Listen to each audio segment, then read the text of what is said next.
આજે તમને હું એક રક્ષાબંધનની રિયલ સ્ટોરી કહીશ. મારા પોતાની જ સ્ટોરી છે. મારા ભાઈને એકવાર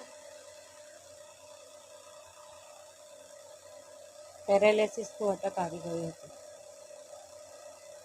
તો એ અટકને કારણે એમને લકવો થઈ ગયો હતો. એક અંગ આખું બંધ થઈ ગયું હતું.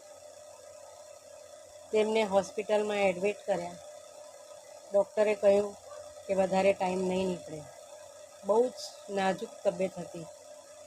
ડૉક્ટર કહે હવે 2-3 દિવસ માંડ નીકળે તો નીકળે.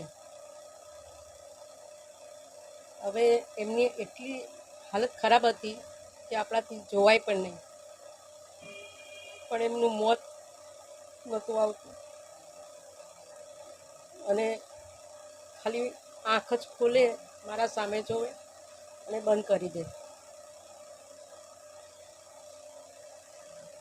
મને એમ થયું કે કંઈક કહેવા માંગે છે. શું કહેવા માંગે છે ખબર ના પડી. હું પૂછ્યા કરું છું, ભાઈ છોકરાઓની ચિંતા ના કરતા, અમે છીએ.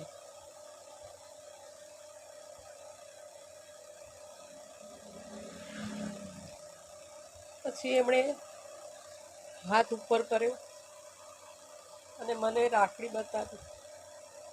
મેં કીધું શું કરું ભાઈ, રાખડી બાંધવી છે? તો પાછી આંખ બંધ કરી દીધી, આમ આંખ ફરાવીને. મેં કીધું શું કરું આ રાખડી? મારા હસબન્ડ સાથે હતા.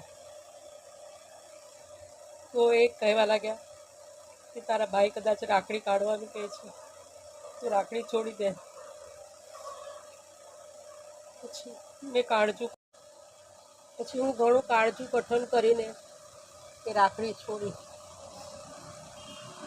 છોડી અને હું ઘરે આવીને 1 કલાકમાં જ એમનો દેહ મુકાઈ ગયો.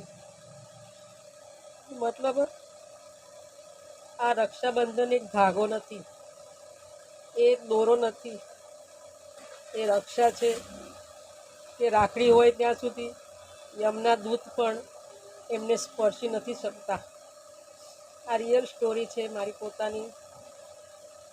એટલે તમે બધા ભાઈઓ બહેન રાખડી બાંધવા આવે તો ખુશી ખુશી બંધાવી લેજો. બહેનોને કાંઈ જોઈતું નથી, બસ એમને તમારો પ્રેમ જોઈએ છે. એમને વાલથી બોલાવો, એમને બીજું કાંઈ નથી જોઈતું. ઠીક છે? રાધે રાધે, જય શ્રી કૃષ્ણ. અને બધી બહેનો ભાઈને રાખડી બાંધવા માટે